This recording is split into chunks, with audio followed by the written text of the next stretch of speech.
as a man, you make a decision in life to make something important enough to drive you, and that's very much what Alpine Fault is to me. It's the reason I get out of bed in the morning. It's the reason I go to work and go through shit and everything, because that Alpine Fault at the end of the day is my dream, and everything we're doing right now is very much the coming together of that dream that I've had for years.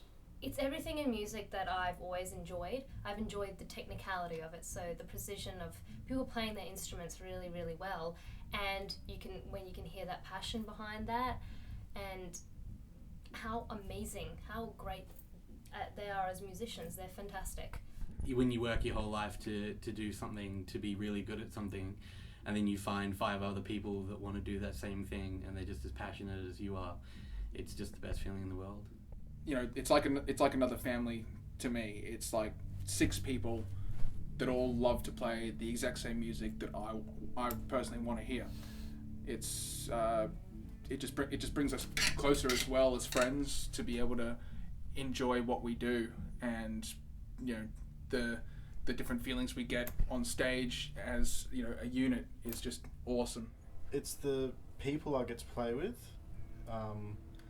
the fun we all 6 of us have on stage together, but not just on stage, off stage as well.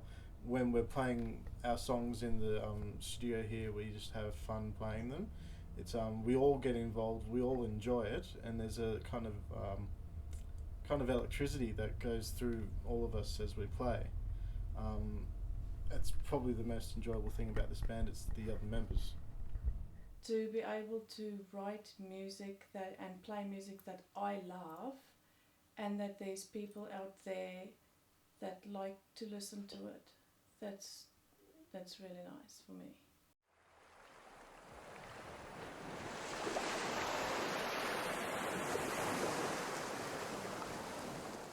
New Zealand's a great place to live, but you do feel somewhat limited. You feel like putting the same amount of work in there would only get you so far, whereas that kind of effort applied here in Australia, it's proven to be more nurturing, more kind of hospitable place for us. So we made the move. We moved here. We pretty quickly put the pieces together for a new band. That was difficult because I felt like I needed to find the same person and the same personalities, and the people that we did find were quite different, so I was a little bit reserved in the beginning and not sure what was going to happen, but it worked out all very well, so I'm very happy about that. I'd moved up to Brisbane to find a band because there was just nothing where I was living. I just felt sort of suffocated musically because there was just nothing. Nothing that I was interested in anyway. So I moved up here. I was only here for a short time before I found an ad on a website.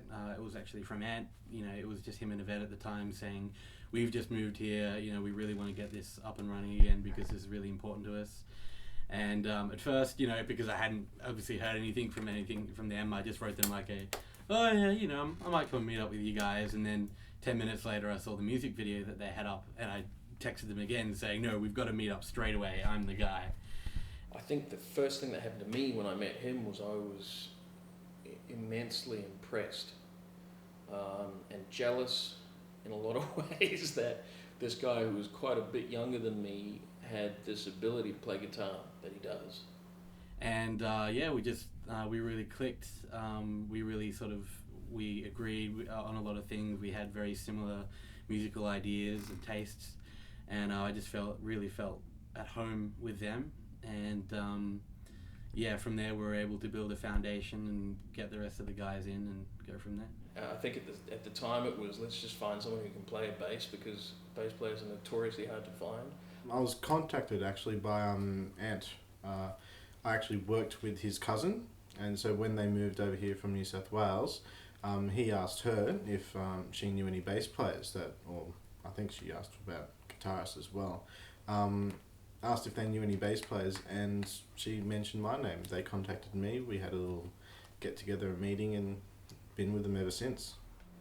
Dan actually had just, well, I don't know what the gap was in between, but Dan had left a band, had dissolved, a band called Amata had dissolved, and he was looking for a new band to join. I almost didn't go to the audition. They tried to convince me multiple times over the phone, and I was very kind of adamant that I didn't want to do it because I wanted something heavier. But they said there's no harm in coming along for a jam. So I thought, all right, fuck it, I'll come along for a jam. Went along, met the guys, and they were really friendly, really awesome dudes, and we just kind of played a few cover songs, and I learned one of their songs quickly from their MySpace, and we just kind of went from there, and things we just connected from there. It was just awesome. Things just started to work, and when we started to write new material and revisit even old material and started to bring things together, it clarified more of the dream for me. It said, this is happening.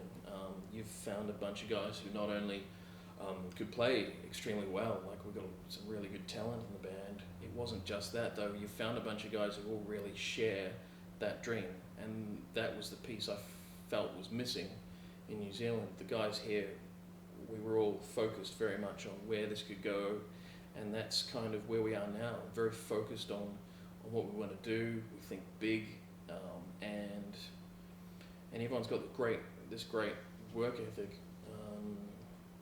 Kind of realizing that if you've got the goal in place and you're prepared to go all out and put all the work in that you need to, then it's just a matter of finding the right vehicle to put it all together and make something happen.